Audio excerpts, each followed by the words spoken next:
Super excited to have all your company when he joins us on here. If you're a photog, then tonight is another great episode for you to tune in on. Levi, plenty of wisdom, this man, and super excited to have him on the line to share his wisdom and his banter with everyone. Should be jumping on it, man. He's been out for dinner tonight, I think, actually. Here he is. Levi, Allan. We are on. Crew, what is cooking? How are we? Mate, it's been a while since I've seen your face, actually. Dude, it's been... I could have had, a couple kids since I've seen you last day. It's been a while. I think my hair's got shorter and your hair's got longer. We must have swapped, mate. I reckon we have, But here's the sesh. This was longer, like a week ago. I just cut it for the first time. Trim. Hey? Yeah, I mean, a little trim. Mate, I can get the salad flaring. The what? The salad, you reckon? No way. Yeah, It's more of a bowl cut. Dude, it looks like a bowl. I'm getting around the bowl cut right now. How's this little behind the ear action, though? I don't know, It looks a bit... But here's the thing, though, bro. It was down here, literally a week and a half ago. It was so long. Wow. How you been, dude? Man, I've been on top of the world. I've been absolutely having a ripper. What about yourself? Where have you been? You look like you've been riding around the world. Is what you look like you've been doing. Yeah, man. I'm just another punter trying to keep in shape, really. Yeah. So where are you? Are you in the sunny coast? Still in the house? Yeah, bro. So I'm here on the SC, just living it. Not living on that same property that you seen me last up. But living under my granny's house. So she's super old now, bro, but she's got this rad little beach shack near Alex. Baby. Gets around it. It's a sick sesh. But yeah, man, it's a good time here. I'm packing up to cruise out tomorrow or Friday for a bit of travels, bit of adventure. That sounds exciting. Where are we off to? I'm off, dude, a couple spots though. I'd love to get your insight on one of these. I think you've been to it, but I'm going to, first off, got a job in New South, and then up to the Philippines, for a sesh up there. I know, right? Ooh, bit of Philippine action. Gets it around a good time. Anyway, but heading up there for 10 days. Kind of super in the air about what's going on with it. So I'm thinking I might just tickle my buns around Palawan for a while, and then cruise around Cebu and do some shark diving, but... Yeah, the itinerary is kind of loose as a goose right now, but yeah. Mate, it's a bit unlike you to go to a place that's not mountainous. Here's the I'm got to go to the NZ straight after, but here's the thing though, because of with I don't know, my photos and style and stuff, it's a lot warmer, you know what I mean? Like the tones and colours and stuff. And dude, Philippines is blue as a goose, it's so blue. So I'm like, frig, I might just have to re-edit every image of my life ever to make it flow. Because it's all about the consistency, right? Anyway, all about the flow, baby. How's that for a problem? Like colours and photos. First world problem. We'll get into that stuff because that's some juicy goodness that I'd love to get insight on. But maybe for the people that are tuning in on the podcast after 24 hours and don't know who you are, give them a little rundown, mate. What are you... Just reading these comments right now. The rundown, you reckon? What's your detail? Oh, I mean, yeah. I don't even know what the rundown would be. My shop has been all over the place. Give us the journey, mate. Give us the journey story. Dude, you were there at the start of that journey. Had the honour. Back in the days. So I've been shooting for the last 6.5, nearly 7 years, but it hasn't been a full-time gig until the last 3, coming on 4 years. So I've been full-time with the Sitch for the last, since 2016, which has been a sesh, and that's when I kind of hung out with you boys a bit before Neverland was a thing. Back in the day. That is OG days. Dude, that was even before the OG days, bro.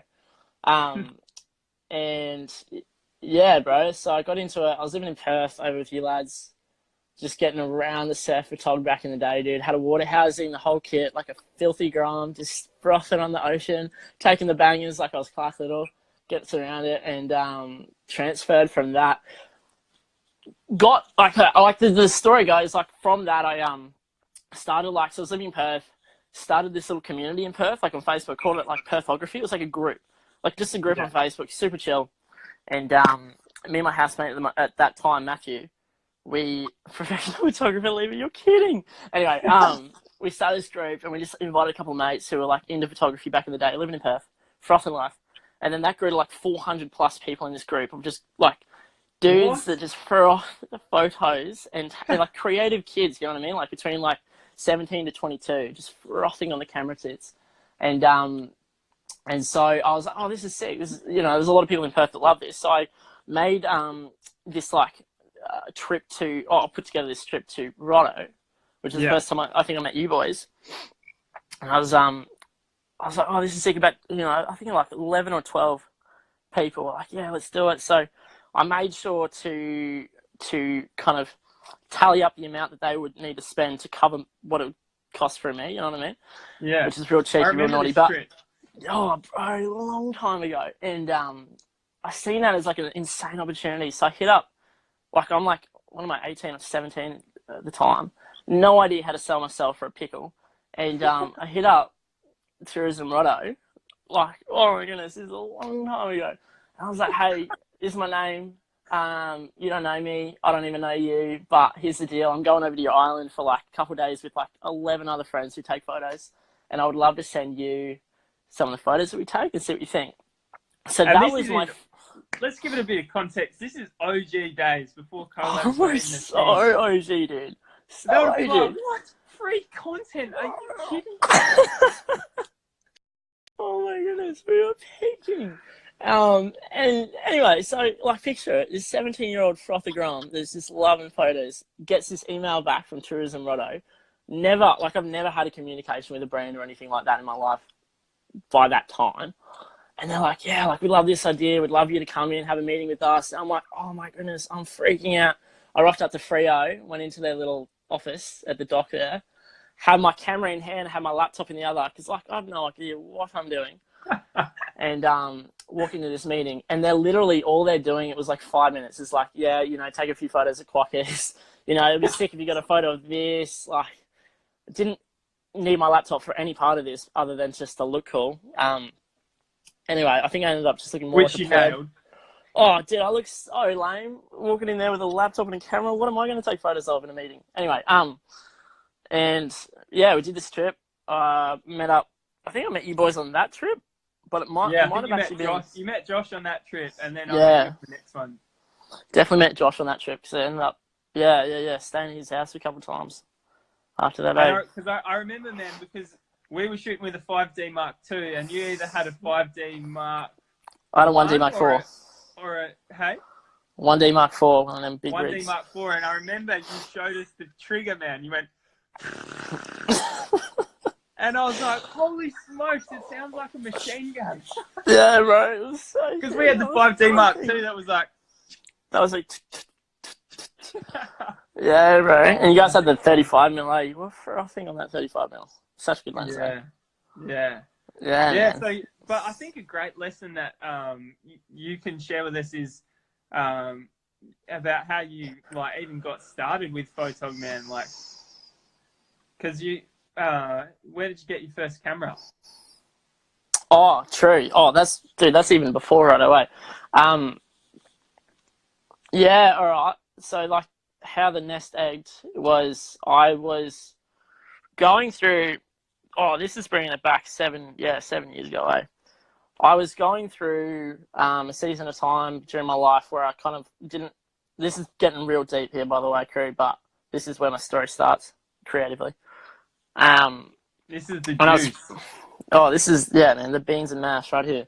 And when I was 13, my parents split, or 12, I think. My parents split, got divorced, and then we moved over from Queensland. We were living in Queensland at the time, so it was my dad, myself and my mum and my two brothers moved over to Perth, which is where kind of all this starts.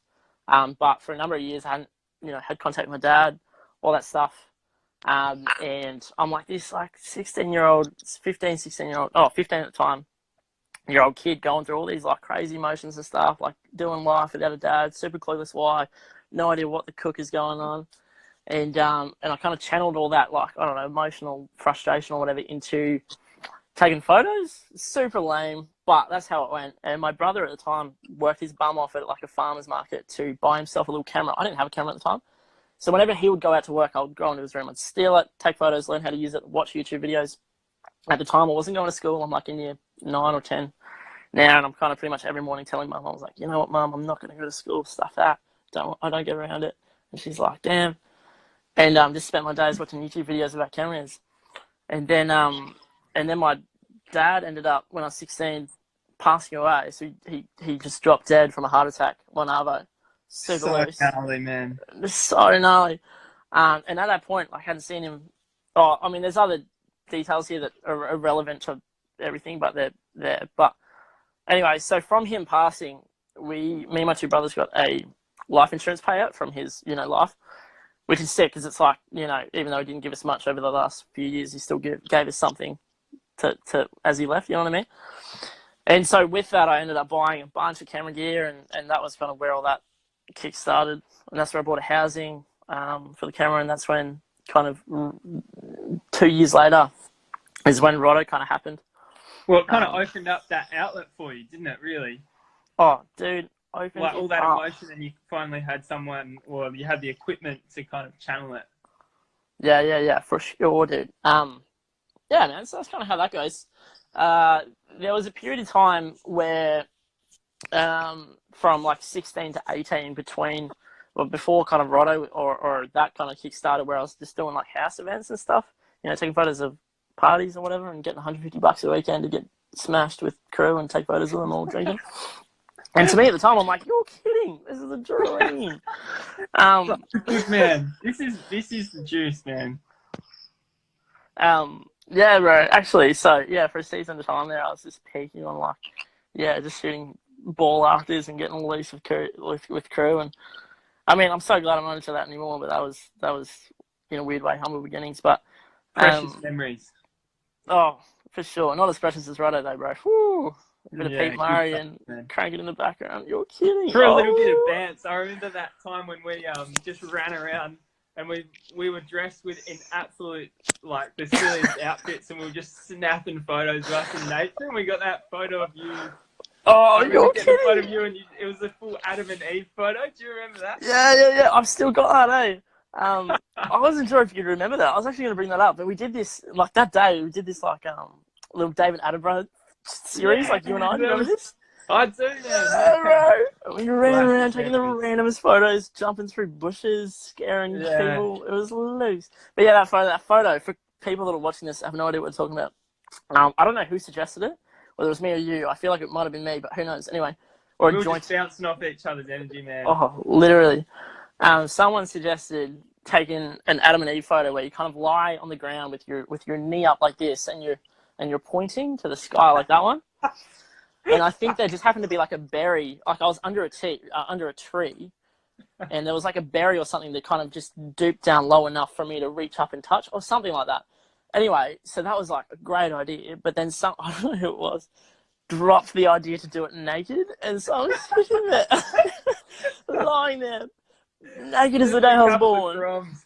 Oh, dude, doing this pose under a tree branch, like, as another dude takes a photo of it. You're kidding. That is so classic, man. You'll have to share the photo on the Insta story. It sounds kind of weird, but it was not a chance. So I'm gonna get like flagged for nudity or something. But if you're people that watch this right now, if you actually do want to see that, let me know. I'll flick it to you, but just keep it on the DL. Yeah, bro. Yeah. That was that. So where did you go from there? Because Neverland kind of happened, and then we took off, and then you moved over to the Gold Coast and built a career out of it, man, which is a whole nother can of worms, but it's pretty interesting stuff. Yeah. I think a lot of the commercial photogs that are tuning in, or people that are dabbling, like, I just spoke to a girl on FaceTime before, and she kind of wants to make a living from photography and kind of doesn't really know where to go with it and stuff like that. And I think you're the man that can shed the light. Interesting. Yeah. Yeah, a bit of like pre-context to the the other stuff that I ended up doing as a result of, or after that season of my life. When Neverland Boys hit, and you guys kind of did that for the 12 or 24 months that you did, I remember as that, because I remember like showing I don't know you, but I definitely remember showing Josh how to edit and use Lightroom. Like I remember like being there back in the days before this was even a thing, and you were just taking iPhone pics and editing in VS Code with the blue Yeah. filters and stuff back in the days. Blue And filters. so like to me, I was like, man, like I'm with these boys doing all this stuff, and I was frothing what you're about. And then you started Neverland and kind of got to like a couple K, and then Gabby came into the scene and then just blew you out the water, and then you just went all over the shop. And I'm like, I'm sitting here. I remember, dude, this is you actually had a big part to play in where I am today, which sounds really weird. I don't think I've ever shared this with you either. Is when Neverland took off and did what it did, I'm sitting there, I'm like, I don't know, 17 or 18 or something. I'm like, frig, like here's these crew that I used to hang out with, like I know them really well, and they're off like making it happen. I'm sitting here in Perth, bloody working at Quicksilver and taking house photos of people getting drunk on the weekend, you know what I mean? And you're better, man. And you're better. Oh, You get showed out us of how here. to do it. Get out No, of but here. I that's just didn't what have would've been a going through bloody, your I didn't head, have a you know? Gabby Epstein in my life, hey?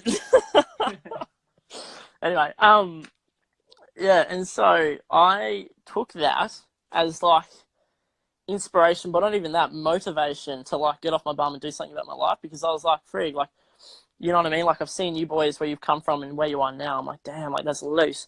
And I remember kind of analyzing it, because up until that point, I'd done a bit of traveling, done a bit of influencer stuff, whatever. This is back in the days when it wasn't really as big as it is now.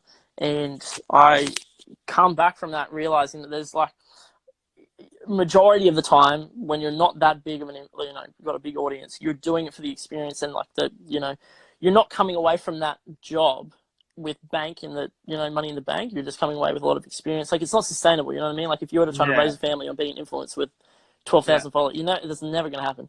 You're just doing it for the experience majority of the time. Anyway, so I've seen that and I've seen what you boys are doing, and I'm like, damn, that's awesome. But I know that if I was to do that, it's not going to be sustainable. I need to create a sustainable way for income to come into my pocket, location independent, where I can do something in Bali, sit on my laptop, get it done, and have X amount in my bank account the next day. Like I need to be able to do that.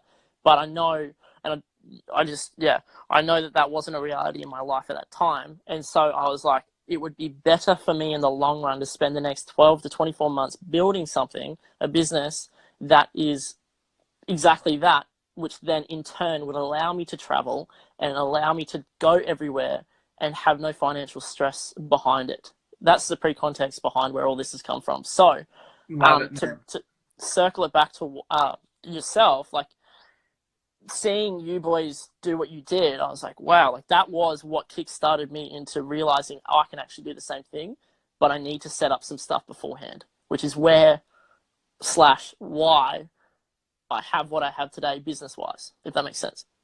100%, man. So what did you do? Great question. So at that time, I had a mate of mine who This gets was me getting so psyched, by the way, man. I love this. Hey? I love this, man. The journey, the ride. Oh, bro, absolute roller coaster. What even happened? So at the end of 2016, so from the start of 2016 to end of 2016, I was kind of like starting to step into like doing travel stuff, did a few gigs with tourism boards and outdoor lifestyle brands, and that's where I come from. Excuse me, understanding that you can't really sustain something from it. So the end of 2016, a friend of mine, Alex, he was getting married, and he's seen all the photos and stuff and been taking over the last, you know, year, 2 years, whatever. He's seen that journey, and he's like, bro, hit me up. And he was like, man, I know you don't shoot weddings, but I'm getting married, and I don't want anyone else to shoot my wedding but you. And at that point in time, I had done one wedding before with a friend of mine, and I hated it, dude. It was the worst experience of my life. It was so bad. Thanks, Corey. It sucked, and I kind of declined him then and there, and then a couple, I don't know, weeks later or something, I was kind of sitting there thinking about my life and who I am and my values and I don't know, the legacy or whatever you want to leave behind, but that wasn't really it. It was just thinking about who I am and who I want to be, and I was like, I am someone who preaches about taking, you know, risks and living, and just like not judging a book by its cover, but like at least reading a few pages and deciding if that's something you want to read further. So in the connecting that to connecting it to like Alex getting married, I was like, oh, you know what I mean? Like I can't say that I don't like weddings when I haven't really given it a proper shot. So I called him back up. I'm like, hey man, would love to shoot your wedding. Sure, whatever. Got paid diddle amount compared to what I do now for him. But and that was at the end of 2016, November 2016. Didn't think anything of it. It was just an experience for me, you know, like I want to have as much experience in life as possible. And here's where the butter starts to churn, is the start of 2017, January 1st, bro. I'll never forget it. I'm back here on the Sunshine Coast, where I live now, and I'm sitting there just hanging out, and just felt it on my heart to move to Brisbane, because that's kind of, I don't know, where I need to be for the next season of my life. And so I was like, oh, that's a wig out. I've got no job. I've got, nowhere to stay. I'm whatever. And so I called my friend who's living down there at the time. I'm like, hey man, this is going to sound super weird, but I feel like I need to move to Brisbane. I've got my car packed. Can I sleep on your couch for a week or two while I figure my life out? And he's like, yeah, man, sure, for sure. Go for it. So went down there. Then, that afternoon I'm at his house sleeping on his couch. And spent the next couple of days just kind of dwelling on, like, what the heck to do with my life. And I was looking at some of the photos from this wedding I did for Alex's wedding 2 months earlier. Hey, Zach, you're a legend. And I was like, oh, this might be an avenue of income that I might be able to turn into something bigger than just myself or a one-man band. And so I put like about 30 to 40 photos from that album, from that wedding, from Alex's wedding, and I chucked it on Facebook and uploaded it. Oh yeah, like shared it in a couple of groups or whatever, and I just kind of put it out there. And I was like, you know what, if this is something that's worth pursuing, maybe I'll just get some sort of confirmation back from that now. And 2 days later, I rechecked it, and because you can see all the stats and everything behind it, I was like, frig, about 40,000 people had seen that album within 2 days. Not even playing, well, it had 40,000 impressions. That might relate to 18,000 people, whatever. But like, numbers are irrelevant. Point is, the album had 40,000 impressions within 2 days organically, and I was like, you're kidding. And from that, I had message after message after message after message and comment like, dude, how much do you charge? Like, where would you fly here? Do you go here? All over Australia, people asking me to shoot their wedding, and it's not even something to do. I'm like, you're kidding. How's this for a confirmation? And so that week, the writing's on the wall. Oh, bro, you're kidding. And so I spent the next like kind of week or two at my friend's house, just working on building a website and creating a brand, because like, frig, like, there's obviously demand for this because people are frothing. And then from that, I kind of channeled a lot of energy into understanding marketing and human psychology with selling, and how to, manipulate, or quote unquote, how to sell, and that comes in all sorts of psychological factors or whatever. But, and then leveraging that with the business, and then trying to figure out how to scale, blah, blah, blah, blah, blah. So the first 12 months of that, from the start of 2017 to the end of it, I was in Brisbane, and I was focusing a lot of my time into reading books, self-help books, business books, accounting books, like business books, full stop, and understanding how to take it from a one-man band into something bigger than myself. And that was kind of that season of my life. And then 2018 was when I kind of started playing around with marketing, and then I started to channel, money into marketing and stuff. And because like scalability is such a big thing for me in any business endeavor that I want to kind of invest in, and this obviously being one of my first, I was like, how can I scale a wedding photography company? Because that's all it was at the time, right? It was just a wedding photography. It was a dude taking photos of people making out for a living, and I was like, how can I make that?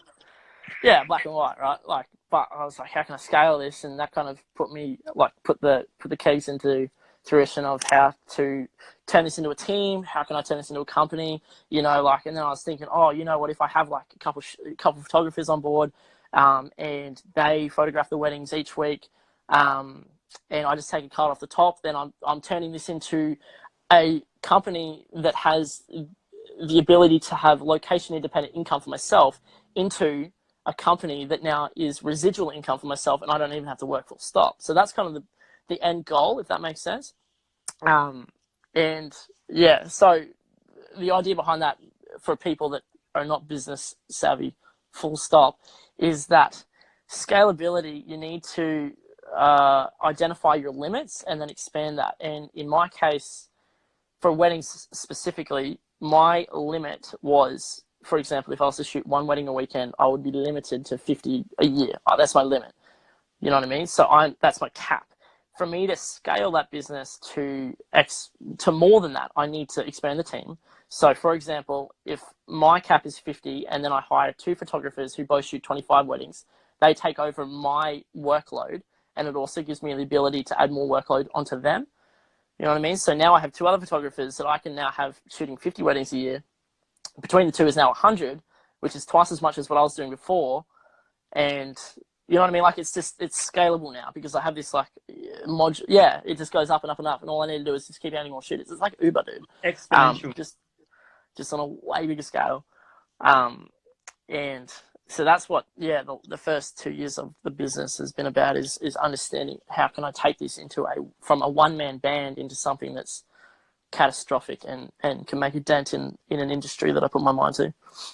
I love it, man. And I'm really glad that you've gone deep into it, because I think one of the biggest things that a lot of people kind of take for granted is that it is a business. Like, people pay for accounting from an accountant, they'll pay for like their physio from a physiotherapist, and they almost expect photos for free. But to make a living in photography, you have to treat it like a business, like you do. So it's good that you've shed some light on the kind of the machine behind the kind of wheel, you know? So for those people that kind of didn't get that, you launched a wedding photography business, but man, the biggest thing I think you've done really well is it's an art, man. Like, when you look at the photos, it's like, it's a feeling, you know, when it gives you a feeling, you know, it's something special. You can see you guys. So we'll throw the links in there, and we'll get the links in the show notes and stuff as well. But in the process of kind of scaling this business, where was your headspace at with your social media? Because what you kind of haven't touched on is that your social media side of your photography, the landscape, and that kind of skyrocketed as well over the course of those, like in the early days of Neverland, you were taking off on Instagram for your landscape photography. How did that play out with your headspace? Yeah, interesting. All right. So when I was 18, circling it back to what I shared before, but if you didn't, listen to it, other people watching, whatever, I was, for a season of my life, taking surf photos and stuff, and then taking house party photos. There was a time when I was 18, I was on Rotto, hanging out with you boys. You were part of this. I don't know if you remember this, but you were there. Is this one night we were just blind as a bat, and I come out the lane house on my little bike, and I jumped on my bike and fell straight back off again. So I jumped on my bike like this, push bike, and fell straight back off that side. You broke your shoulder. I remember. Broke my collarbone. Yeah, I'm surprised you do, bro. You were loose. And got up, broke it. I'm like, you're kidding. I haven't done something right. I'm like all over the shop right now on my head. And I'm like, shit, this is hectic. And so I walked 200 meters down to Subby House where you're hanging out, you loose cannon. And I was like, I remember walking into your room, bro, and Charlie was there and you're hanging out. And I'm like, God, I think I just broke my arm. And didn't get nothing from you boys. And so I got up, called 000, and they were like, yeah, we'll come get ya. Went to the nursing post, and then woke up the next morning on Josh's couch, my arm in a sling with no idea how it happened. I'm like, you're kidding. And so from there, call my mum. I'm like, hey, listen, I can't work. I'm like a cripple. I'm a vegetable right now. And I am super clueless on what to do. I just broke my arm. She's like, oh, why don't you just fly back over to Queensland? Because I'm living in Perth at this time. Fly back over to Queensland while you get better, and then you can figure out what next to do. So I was like, sweet, awesome. Flew over there, and it was during this kind of chunk of time where I didn't have anything to do but sit and think and ponder. Because, I don't know if you've ever broken a collarbone, people watching this right now, but you literally can't do a thing. It's like it's just one of the lamest bones to break. And so I spent a couple of days in front of the laptop, just kind of like figuring out what to do. And I realized then and there, because up until this point, I've been taking the surf photos and I've been taking, pretty pics of waves thrown over and all that stuff. By the way, if you want to see what I'm talking about, just go on my feed, scroll all the way down, you'll see it all. It's all there. It's a throwback and a half.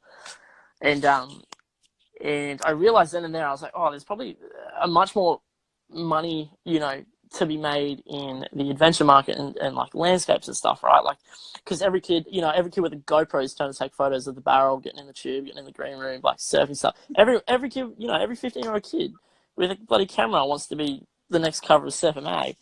And I was like, frig, that market's pretty saturated.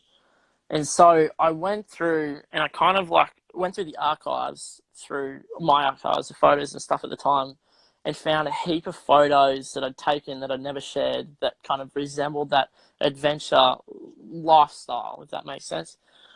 And I started uploading them. Crew was getting around it, and at this point, I think I was coming on to about 10K mark, and I made myself a promise. I was like, all right, as soon as I hit 10K, I still remember the moment it flicked over from 9,999 to 10, because you know what I mean. You get the K when it's on 10. You don't get it on. Yeah, I remember that. I was like, you're kidding. I don't think I'll ever forget it. I remember exactly where I was. I didn't remember what I was wearing, but anyway, point is, I remember it. And I was like, all right, as soon as I hit 10K, that's when I'm ready to start pitching myself, if that makes sense, as a photographer, as a creative. And so I hit 10K and I sat in front of my laptop for 3 days, humble beginnings, bro, in front of my laptop for 3 days and just cold emailed every company, every brand, every tourism board under the bloody sun for 3 days straight. Just super simple pitch, like, hey, like there was no media kit, there was none of that. I had no idea about statistics on Instagram. I had no idea about all of that. All I said was something along the lines of, hey, I hope you're doing well. My name's Levi, Caleb Allan. I'm a photographer, blah, blah, blah. I take, et cetera, et cetera. I love your brand. I found it. Love what you guys are about. And I would just love an opportunity to work with you guys. But better yet, I would love an opportunity to create a relationship with you so we can, have a relationship together. Because to me, it's more important to have a relationship with the brand than it is to take the photos for them. You know what I mean? Like, so that was the key thing for me. So, or something. Yeah. So that was something I said. I was like, I'd love an opportunity to work together and build a relationship with you guys. Here's my Instagram. I don't think I even had a website back in the day, but I was like, here's my Instagram. Would love to hear your thoughts. And I sent that out to hundreds of emails, dude. Hundreds of people. By the way, tip for people that are trying to do that or at this stage in your creative photography career is with adventure brands, you can often find companies that are retailers or resellers that will list every brand it sells on its website. For example, Wild Earth, not trying to plug here, by the way, but Wild Earth, you can go on their website and you can see the brands they stock, and there's 100. So what I did was I went onto these like websites that stocked all these independent brands, and I would link click on each brand and then go to each brand's website and go to each brand's contact form and send that email to every single brand. That was what I did for 3 days. That's what it takes though, man. Yeah, man. Like back in the day, hey.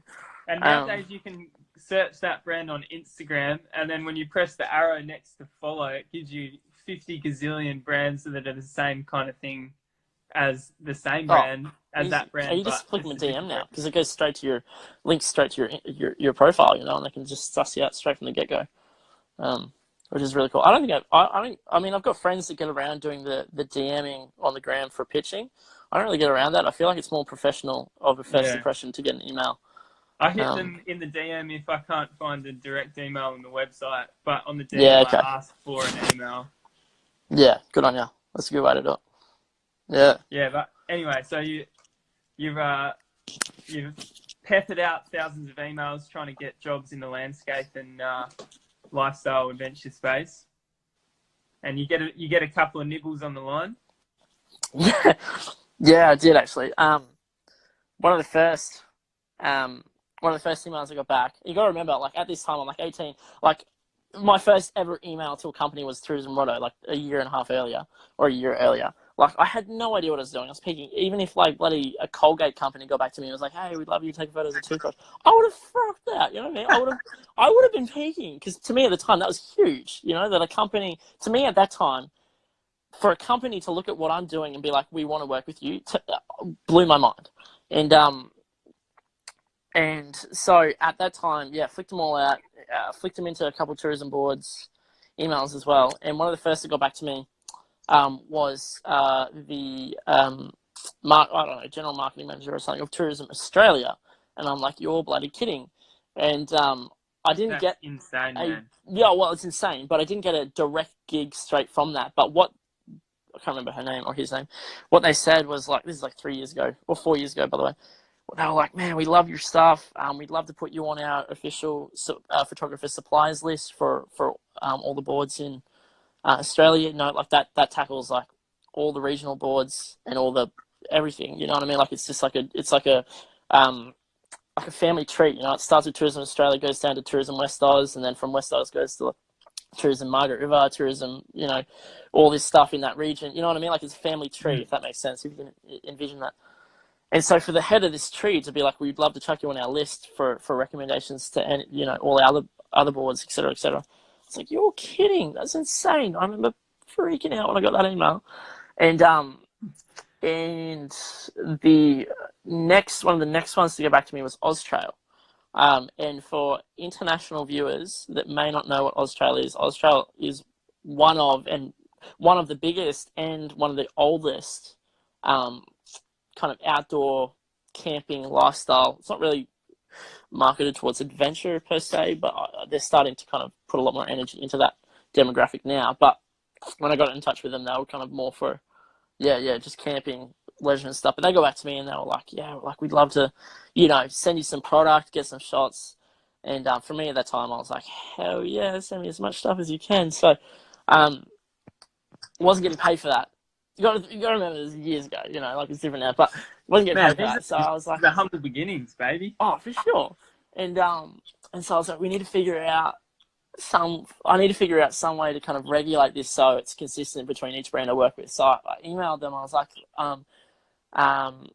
I will send through products, which I got to choose, by the way, but I was like, I'll send through one image per $100 of value product that I got. You know what I mean? So like, for example, if like a hiking bag was $200, I'd give them 2 photos for that. You know what I mean? And so they were like, yeah, that sounds pretty good. So I ended up getting like $1,500 worth of gear from them on my first pitch. I'm like, you're kidding. I'm just peaking. I'm fluffing out. And that rocked up at the door like a couple of days later because the warehouse is in Brisbane. I'm in the sunny coast at that time. So it rocked up a couple of days later. I'm like, whoa, this is loose. This is actually happening. Went and took photos of them. I remember National Park. Mail time. Yeah, I was pretty loose with that. I don't know if you remember. I was pretty ruthless with it. I used to just chuck the stuff everywhere. It was so naughty. And then That's the excitement, though, man, of just getting the gear. Oh, so I was just peaking, dude. And then another company I hit up. I didn't realize how big they were at the time. I just kind of found them, like, they were actually one of the retailers that stocked multiple brands. It was called Surf Stitch. Australia. That's kind of like a big, or I think it's pretty big on the East Coast anyway. Like surf retailer, so they stock everything. That it's like a I don't know, I don't even know what it's related to, but anyway. No, they got a massive store in the Gold Coast. I'm pretty sure. Oh right, yeah. I'm almost positive. Drove past it once. Anyway, so they got back to me and they're like, "Yeah, Frothier," and I'm like, "You're kidding! This is a massive brand, surf related, Frothier." So same deal. I was like $100 per photo, $100 a gear per photo. And then they were like, that was the photo and the post, by the way. It wasn't, and at the time I had no idea about licensing, you know, all that stuff. It's like now, charge way more for a photo, and that's on like a 12 or a 24-month license. So after that period of time, they have to re-license it, resubscribe to using that photo, if that makes sense. Anyway, so yeah, bro, that was where that come from. So they were the kind of the first few nibbles I got. And so you got the opportunity to kind of build a bit of a influence in the adventure and kind of landscape space, and you took a few travel trips to like Nepal, I think, and New Zealand as well. Is that right? And you went out to the bloody Great Barrier Reef and took some epic snaps out there. And things are really, man, you've built such a good following in that space, man. But it must have been tough for you, like when kind of that's where your passion is, and then you had this like you kind of then when you build an influence and you're known for one thing, you kind of get locked into it, and it kind of plays on your mind a bit. Hey. Yeah, bro. It butters your buns in the wrong way. That's for sure. How did you deal with that? So for 20 throughout 2016, that was kind of the season of my life where I was really stepping into all that. And yeah, that's when kind of things were coming to fruition with like different brands and boards. Like I did that gig up in Tourism with Sundays, and that like wasn't a paid gig. That was like, we'll cover your costs, we'll give you all these experiences for like a week, to put me up in the swankiest of hotels, bro. It was like I felt like I was a rock star, you know what I mean? Like, and to me at the time, I'm like, right, yeah. I think it was like the deliverables were ridiculous. By the way, it was like 3 posts a day, or 2 posts a day, for 7 days. Where it so all it was like starts, 14 mate. posts. Oh, never catch me dead doing that again. Not those deliverables. Anyway, and so pretty much throughout that whole year, I just spent networking with other creatives, collabing with the boys, with crew, getting around, you know, like Alex and Sam in Sydney. Met them there, and that was a funny adventure. That was a funny story.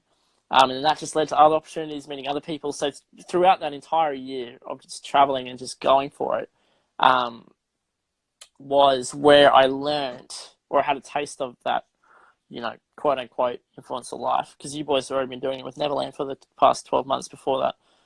And I come away from all that just like, yeah, like what I was saying before, it wasn't, for me at the time anyway, it wasn't sustainable. Like I'm doing these gigs and giving my services to brands and companies in exchange for things I can say I've done, not money in the bank. So that's where it kind of really, I was like, I need to really make a change here, with financially, because I still want to do that. I still want to be able to travel and take the photos for those brands and do all those jobs for sure. But I still need to be able to like have money at the end of it. So that's where I kind of, that was where, mixed with other factors, of course, the idea kickstarted. Sorry? Said oxygen doesn't pay the rent at the end of the day. Yeah, bro, dude, for sure. I actually said that. I was emailing people today, and this company's gotten in contact about camera bags. And I'm like, hey, mate, froth the camera bags. Love the stuff. I'm happy to like help you guys out. I do charge for my services because the bloody free camera bag does not put food on the table. And it's frustrating that people don't, I don't know, I think they get that. They just hope that you don't care. Yeah, I think it's, I don't know, man. It's just a misvaluation, I think. Yeah. Pretty common across the board. Super. And I think the role that Instagram's played on it's really devalued kind of across the board what photography is valued as for, like, in terms of promotion and content, which is frustrating, but it's just the way it is. It is the way it is. What was the question? I totally went off the rails there. Oh, I was just talking about how, like, your influence, when people know you as, like, this adventure lifestyle guy, and they just kind of assume that you're making an incredible living just traveling the world, taking photos of the landscapes, but you still kind of need to make bread. But you kind of shed light on it in that you built the wedding business as well, and that's kind of... So where are you at the moment, mate? Where's the current vision? Got any goals and some travel plans coming up? Yeah. I mean, aside from heading out tomorrow to the Philo and then NZ and possibly Taz, is that work or is this leisure? Yeah, all work between the two. Oh, here's the other thing as well. Just to connect dots here. So I've got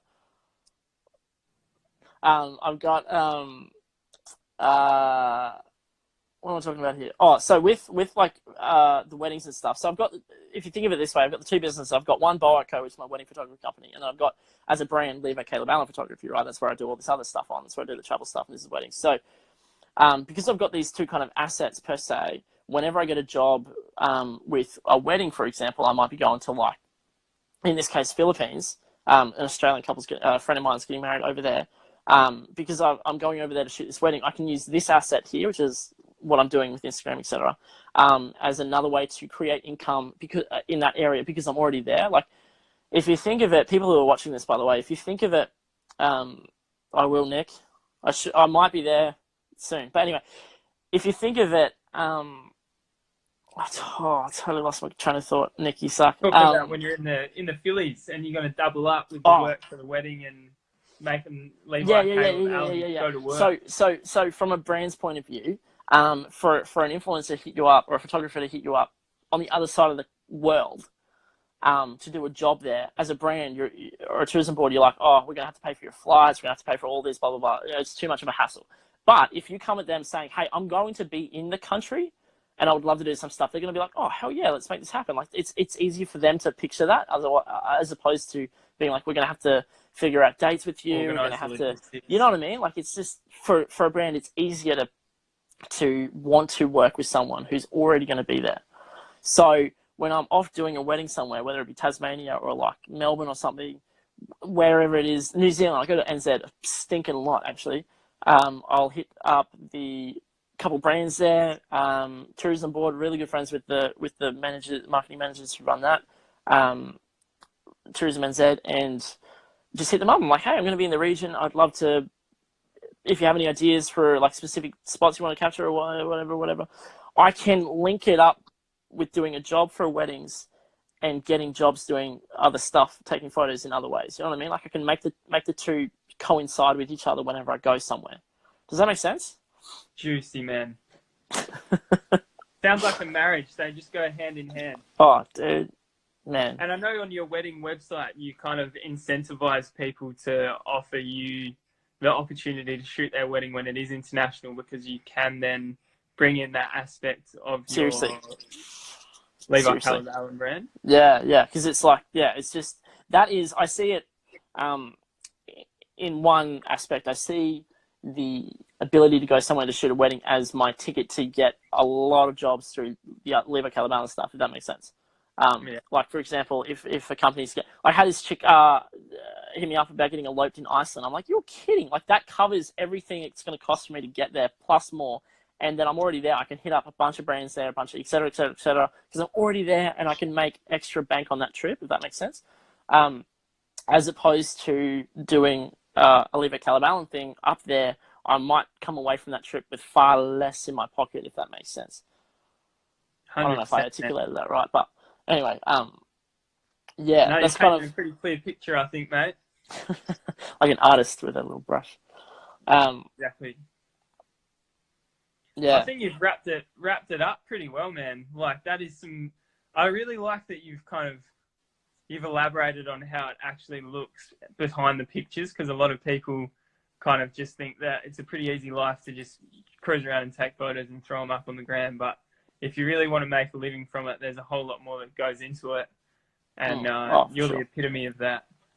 Absolute weapon businessman. Maybe you could recommend a couple of resources that you've used to kind of ramp up your knowledge. Obviously, you're a bit of a natural weapon when it comes to that respect, but any books or anything that you've read that have kind of lit the fire? Oh, absolutely. Hang on, give me a second. Got them all here, actually. I've just been like, dude, all my stuff is everywhere at the moment. But I've got a few that I would absolutely, without a doubt, recommend for anyone who's wanting to take that journey or interested in it to read. Let me grab the key ones here real quick. Do you get around the book so well? You froth them? Mate, love them. Yeah. They are the cat's pajamas. That's a key one. There's a few here that I don't have here. Oh, that's definitely up there for sure. But I'll yeah. So you're a book man. Oh, bro, awesome. The books are the secret. If you're a photographer and you want to make a career, get into the books. Dude, no, seriously. People think after they go to school they don't need to learn anything anymore. And that, dude, if you think that way, you're setting yourself up for a miserable life. Black and white, that's how it is. If you think you don't need to learn anything after you leave school, you're doomed from the get-go. So with books, 100%, recommend. First one, How to Win Friends and Influence People, without a question. What a Bible. And another one is Rich Dad, Poor Dad. That's a classic. You know what I mean? Like, anyway, Start With Why, Simon Sinek. I have never highlighted as much in one book as I have in this one. Like, it's just everywhere. Every page is just highlighted. He's got a good This, TEDx speech as well. yeah. Oh, he has a ripper of a TED. I think that's kind of what sparked him to write this, but if it isn't, it's still a great book. Anyway, Selling the Invisible. Who's this by? Harry Beckwith. Incredible find. Found this for $8 at a secondhand store. That's the other thing, by the way, guys, is if you're ever cruising around secondhand stores or op shops, look in the book section. 98% of my books have been from op shops, secondhand finds. So much glory in here, dude. All my days. And then the other one, like, that's on selling a service specifically. And it just goes into, like, the thing with a lot of these books is it dives into the psychology behind all this stuff. Not just like, hey, do this and you'll get this. It's like, if you do this, this is what will happen, and this is what you know what I mean? Like, it dives into, gives the juice. And that's what I froth. And then Made to Stick is the other one. Chip Heath and Dan Heath. Frother of a book. But to close that one up real quick, the book section, the first book I ever read, it was called The Millionaires Fastlane by MJ Namarco, and that dived into the difference between why successful people become successful and why the average person remains average with a 40-year-long house debt. And to put it into a nutshell, it pretty much explains that people that are successful in life have created an income stream that is based on results, not the amount of hours put into the job. For example, this is a key mindset everyone needs to have, by the way. Like, if you want to actually slay life, is You're the man, mate. Hey, I said you're the man. cheers, bro. Is to change your mindset from earning money per hour to earning money per result. And what I mean by that is, like, if you're working at Macca's, I say this to all my friends, by the way, like, I've given this speech a million times. If you're working at Macca's and you're working there for $20 an hour, for you to earn $100, you have to work 5 hours full stop. There is no way around it. You have to work the 5 hours. You know what I mean? Like, there's no shortcut. If I'm selling a pair of shoes for $50, for me to earn $100, I need to sell 2 pairs. It's based on my results. And the cool thing about that is it's scalable. It's not limiting. So, for example, within the 5 hours it takes you to work for $20 an hour to earn $100. Within those 5 hours, I could have sold 20 pairs of shoes and earned, how much is that? $500? I don't know. 20 times 50. X, man. If $1,000 was X, $1,000. Scalable, baby. Yeah, you know what I mean? Like, but the opportunity is there to just exponentially increase your revenue and your income and your ability.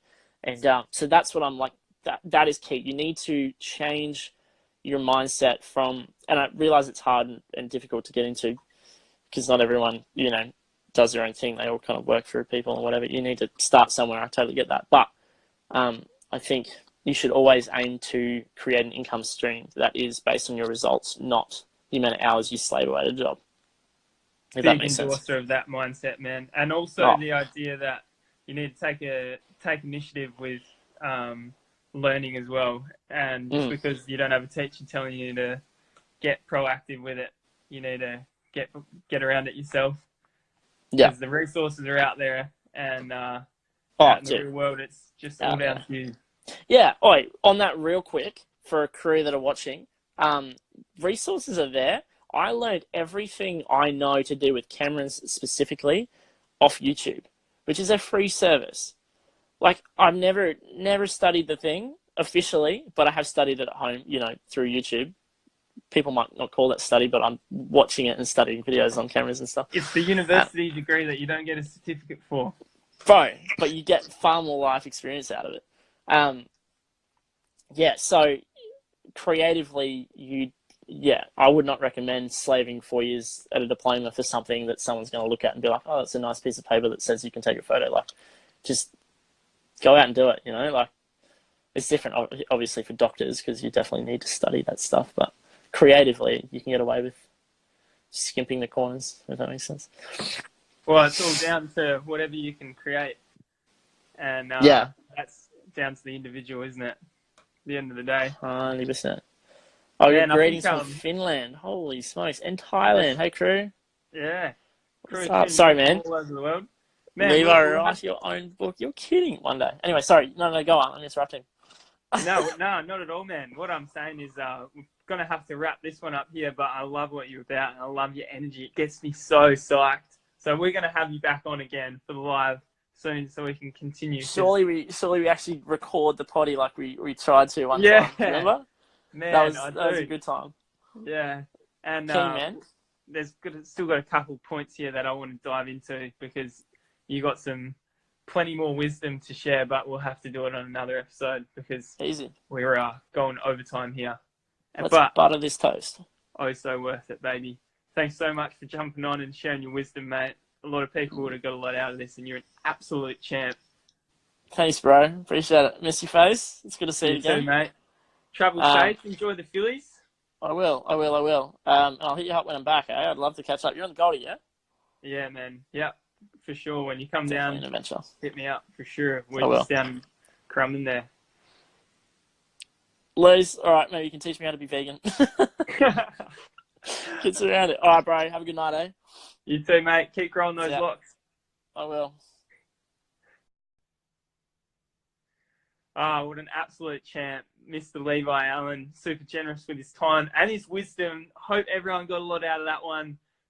Probably the most value in terms of the business and the commerce behind photography. So if you are a photog, I hope you got a lot out of that one. If you are tuning in on the podcast in wherever you get your podcast apps, then don't forget to leave a review and subscribe if you haven't already.